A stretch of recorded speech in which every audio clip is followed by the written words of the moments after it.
Pump house దగ్గర పనులు జరగలేదు, తర్వాత మరమ్మతులు జరగలేదు, మదిరం చెరువు జరగలేదు.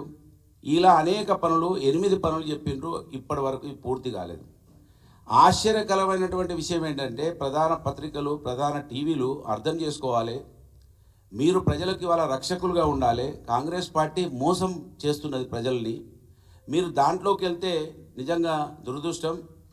ఫాస్ట్ ట్రాక్ ప్రాజెక్ట్ అంటే ఒక సబ్ డివిజన్ ప్రత్యేకంగా ఏర్పాటు చేయాలి. అసలు ఒక సబ్ డివిజన్ ఏర్పాటు చేయలేదు. దురదృష్టం ఏంటంటే దీనికి 2 నెలల నుంచి ఎస్సీనే లేడు. ఎస్సీ ఆ ప్రాజెక్టుకి ఎస్సీనే లేడు ఇప్పటి వరకు. 2 నెలలు అయింది.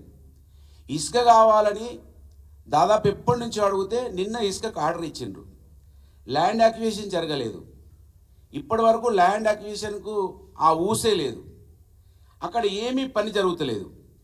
దీన్ని ఆ రోజు నేను ఎమ్మెల్యేగా ఉన్నప్పుడు పూర్తి ఫారెస్ట్ క్లియరెన్స్లు తీసుకొచ్చి ఇచ్చిన, ఎన్విరాన్మెంటల్ క్లియరెన్స్ తీసుకొచ్చి ఇచ్చినాం, సెంట్రల్ వాటర్ కమిషన్ నుంచి అన్ని పర్మిషన్లు తీసుకొచ్చి పెట్టినాం. కేసీఆర్ గారు 2వ టర్ములో పెద్ద కాళేశ్వరానికి మొదటి ప్రాధాన్యం ఇవ్వడం వలన ఇది కొంత వెనుక పడిపోయింది. నేను 2వసారి ఎమ్మెల్యేగా కూడా లేకపోవడం. ఇవాళ ఈ ప్రభుత్వం వచ్చినాక మంత్రి ఎమ్మెల్యే ప్రజలను 5 సార్లు మోసం చేసి గెలిచిండు. 5 సార్లు మోసం చేసి గెలిచిండు. ఇదే మంత్రి ఎమ్మెల్యే 420 హామీలు రాసిండు మేనిఫెస్టోలో. ఈ రాష్ట్రాన్ని మోసం చేయడానికి సిద్ధపడినటువంటి ఎమ్మెల్యేకు ఇవాళ ఇక్కడి నుంచి హైదరాబాద్ కేంద్రంగా సపోర్ట్ చేస్తూ ఉంటే అసలు ప్రజాస్వామ్యం ఎటుపోవాలి? ప్రజలకు తప్పుదో పట్టించేటువంటి పత్రికలు ఉండడం దురదృష్టకరం. నిజంగా 571 కోట్లు ఎవరు అడిగినరు, ఎవరిస్తా అన్నారు? ఒకవేళ ఇస్తా అంటే ఎందుకు ఇస్తారో పత్రికలు దాన్ని అన్వేషించి రాయాల్సినటువంటి పత్రికలు, టీవీలు గగ్గోలు పెడతా ఉన్నారు. ఇవాళ మంత్రి ప్రాంతంలో 571 కోట్లు తీసుకొస్తా ఉంటే మంత్రి ఎమ్మెల్యే సస్యశ్యామలం కాబోతుంది, అద్భుతం జరగబోతుంది అని ఈ విధంగా అక్కడ ప్రచారం జరుగుతున్నది. 571 కోట్లు ఎందుకు అవసరం అవుతున్నాయి, ఏం డీవియేషన్స్ వచ్చినాయి అని ఇవాళ అన్వేషించాల్సినటువంటి పేపర్లు, టీవీలు దాన్ని అన్వేషించకుండా ఒక వ్యక్తికి ఇంత వారికి వత్తాసు పలకడం నిజంగా దురదృష్టకరం. ఇప్పటికైనా కూడా దీన్ని గమనించాలి.